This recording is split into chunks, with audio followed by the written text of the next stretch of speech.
What if you truly understood the qualities of great leadership? When you understand these qualities, you have a chance to embody them. They become a part of who you are. When you make them a part of your identity, you will see profound changes happening all around you. And these qualities are contagious.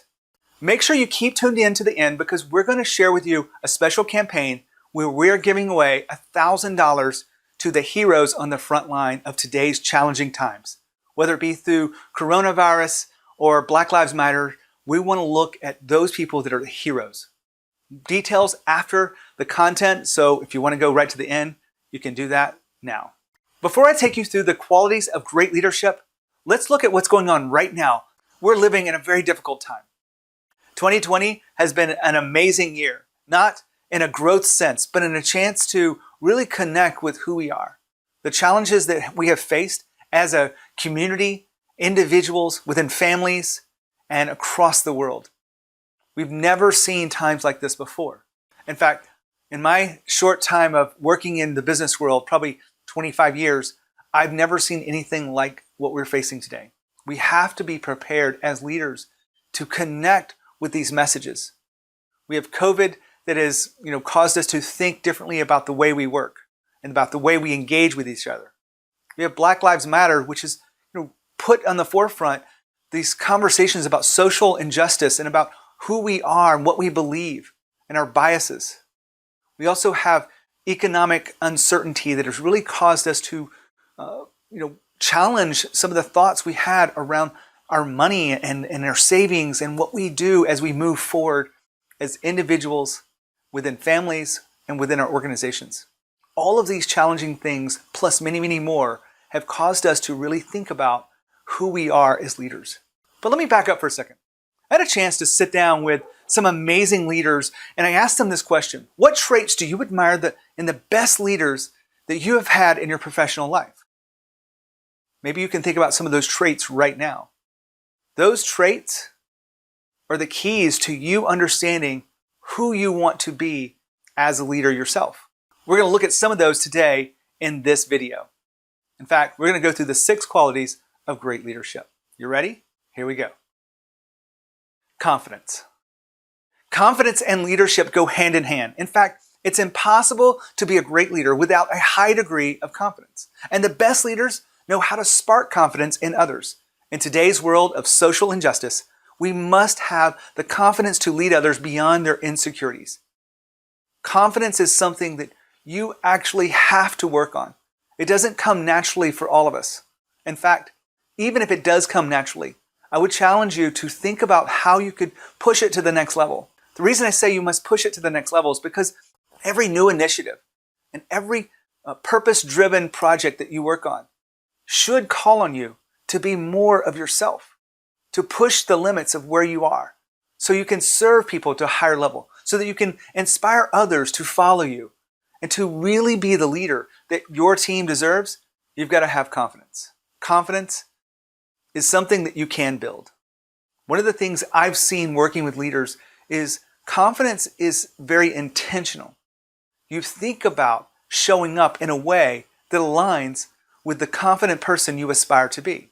And as you continue to do that, you will continue to level up your confidence. And you will continue to pull people along that want to level up their confidence. Now, as a leader, your job is to spark that confidence in others. So I remind you that one of the great qualities of leadership is confidence. Now let's look at courage. Fear is a nasty feeling that stops you from taking risks that allows you to live with purpose. Being a courageous leader means you can be vulnerable and talk about your own fears that you have overcome so that others can overcome theirs too. We won't overcome today's fears without the courage to have new conversations about difficult issues. The courage to have conversations about difficult issues is not just about the words you say. Sometimes it's the courage just to engage and listen. In fact, as a white man who has lived with privilege that I didn't really understand until we've put a spotlight on it in recent years, that we have to sit back and do something. But before we do something, we have to think about what's really going on in our own biases. We have to think about the things that are getting in the way of us being courageous enough to let our leaders lead. We have to think about what we believe. We have to think about what we think about. I know that's a lot of thinking, but you want to make sure that you're putting in the time so that you know how to serve others in these difficult times. Maybe it's COVID issues where you know that courage to get back to work as normal is natural for you, but you've got to take time to instill the courage in others to get back to work, if that's required inside your business. You've got to take the time. And working on your own courage means you're willing to face uncomfortable moments. You lean into them. You know that that's a moment of growth. Any sign of fear is something that allows you to really put your eyes on something, maybe focus a little bit more intently so that you can figure out your next best action. I share this with you because a lot of people don't see how courage fits into leadership. But what I've seen from my perspective of working with founders and CEOs around courage is that they must have the courage to have difficult conversations even when they don't want to, must make sure that they have the courage to push forward into new decisions that allow the company to take calculated risk and to instill courage in others. You have to work on yourself as a leader to make that happen. Courage is another quality of great leadership. Now let's look at resilience. Falling down 7 times, get up 8. A Japanese proverb that sums up resilience in 7 words. Great leaders know that mistakes and failures are a part of the journey. They are resilient despite their challenges. We have a challenging road ahead of us as 2020 seems to be designed to strengthen our resilience muscles. 2020 has been a shit show. I said it. It's been something that has really challenged us of how we educate our children, how we engage as a community, how we visit with other people, or not visit with other people in most cases. 2020 has also challenged us to look at some of the hard beliefs that have really guided us through life and question those beliefs. Question the biases. The resilience that I've seen a lot of my Black friends have through Black Lives Matter is something I really admire. They have stood up for this and they said they won't take it. I don't agree with violent protest, but I understand the reasoning behind it because they're scared. They're scared of all of this continuing.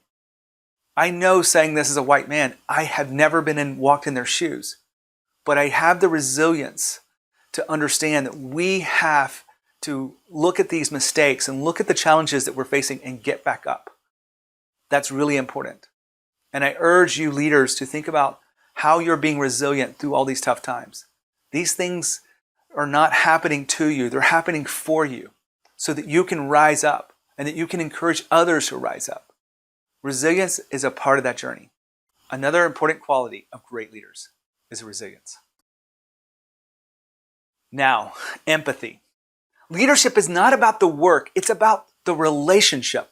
Empathy in leadership is not only required, but it is the basis for connection. It is meaning it when you ask, are you okay? Empathy is listening to understand beyond the words. Leading others means being empathetic, even if you're too busy with your work. Empathy is one of those things that you have to do and experience in order to get it and actually improve your skills and talent at being empathetic. You can't read about it. You can't just understand the theory. You have to engage. You have to have the conversations. You have to listen. You have to listen beyond the words. One of the strongest characters you can have as a leader is the ability to listen and ask a question to better understand about the emotion that you're getting from the words that they're experiencing. For example, if you have someone who is afraid to come back to work, you want to talk about their fear and you want to ask where it's, really understand this and allow them to make decisions moving forward. And many times it's better to let them highlight their own choices and you just be a participant to listen in and help guide them to making the right choice for them. There's a lot of going on right now that is causing us to be more empathetic. Hopefully you're stepping up as a leader, because the great qualities of leadership, empathy, is a game changer. This next quality is empowerment. We all know that micromanagement is not leadership. The opposite of micromanagement is empowerment. Leaders that empower their people believe that the best ideas can come from anyone. They expect their people to have the confidence and courage to make decisions. Empowerment is not important. It is essential as we find our way through today's challenging times. Empowerment is the core of people feeling the sense of ownership that is necessary for them to own the solution to the problems they're facing, to own the goals that they're being set so that they can really move forward and make it a part of their identity. Empowerment is so much more than just, trusting in someone will get the work done. It's really believing in that person, seeing them, lifting them up, and helping them through the challenges. But more importantly, empowerment is not doing it for them. Many leaders today believe that they're serving their employees by helping them make decisions and just really telling them what to do because it's quicker. But empowerment is knowing when to slow down so that they can look at all the data, so they can look at the options in front of them, so that they can make decisions. They can figure out which to test or how to test and how to move forward.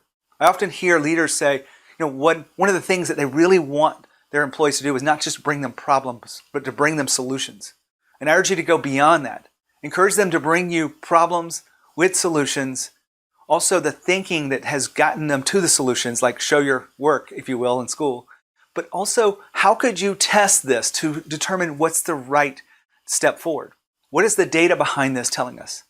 All of the elements that are really necessary to make a strong decision, allowing them to do that themselves instead of you stepping in and just pulling the trigger for them. That is not empowerment. Empowerment is one of those critical qualities as a great leader that you have to embrace in a deep way. You have to be able to step back and not jump in when things get tough. Empowerment is the core of that feeling of ownership that I talk about so much on the podcast. Now, the next one is the last one. We're wrapping up with transparency. There is always a line that we draw in how much do we share with others. In leadership, this is called the transparency line. The best leaders embrace remarkable transparency. This means that the level of transparency scares most people, so they remark about how crazy it is. Secrets are often enemies inside organizations that know trust is important. Transparency is one of those elements where people either feel included or they're not included. Secrets are bound to happen, but the more secrets you have, the wider that transparency line is away from great leadership. In fact, when I talk to leaders, I see the ones that are courageous and confident enough to have remarkable transparency, and I admire who they are. I admire those big decisions that are hard that they make by sharing with others. Maybe it's financial data that they share. Maybe it's teaching them how to see the financial data. Maybe it's looking beyond the financial data to the strategy that's driving us forward. Maybe it's looking at the moves a year down the road or 2 years down the road. You will always draw the line somewhere. But I will tell you from all the conversations I've had, really amazing leaders push that remarkable transparency line to they will share everything that is legally allowed to share. What is legally allowed? Well, maybe salaries aren't legally allowed to share because it's not your data. It's something that you have with that relationship with that person. But the transparency line, you've got to understand where that is. If you're dancing around it all the time, it's hard. It's difficult to dance around that transparency line. So I remind you, being transparent is such a critical element to this.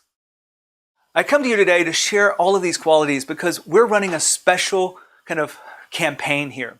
I say campaign because as a person that has worked with leaders, founders, and their teams to go beyond where they are today, we have partnered with We Care, We Connect, We Share. This is something that I'm really excited to share with you. Partnering with them is about nominating the heroes on the front lines of today's difficulties, whether it be COVID, whether it be working remotely, whether it be Black Lives Matter, or anything else around social injustice. We're looking for you to nominate people that are living this. You can nominate a person, you can nominate an organization, but we're going to be donating or awarding $1,000 to the person that is selected next week. You've got to get your nomination in now. You've got to go to WeCare.com. Take a look at what we're doing, who we're nominating, the kind of things we're doing, but nominate someone in your life. You can nominate yourself, you can nominate your company, you can nominate anyone that you feel like is sacrificing for others. WeCare.com. Just make sure you go to it now, nominate someone, don't wait. This only lasts for a limited amount of time. The deadline is coming up in a few days, so make sure you do it right now. As a reminder, WeCare.com. I know it's a mouthful, but you want to make sure that you nominate someone. We, as an organization, me and my wife and my team, are donating $1,000 for the people that are awarded that designation, that hero. So we will be looking at those, evaluating who gets the award, and we're happy to share this with you because we've been looking for places to give back to the frontline workers. We as an organization really want to make sure that we are leading by example. We want to give back. So thank you for listening in today's message. I can't wait to share with you more about it when we put out and nominate actually who wins and shares who wins. So again, we care, we connect, WeShare.com. That's it. My name's Gene Hammett. I work with leaders and their teams through the defining moments of their own success to go beyond where they are today. This is a behind-the-scenes video looking at the qualities of great leadership. I share all this with you and share with you the move that we're doing inside partnering with We Care, We Connect, We Share. Make sure you nominate someone today. As always, lead with courage. We'll see you next time.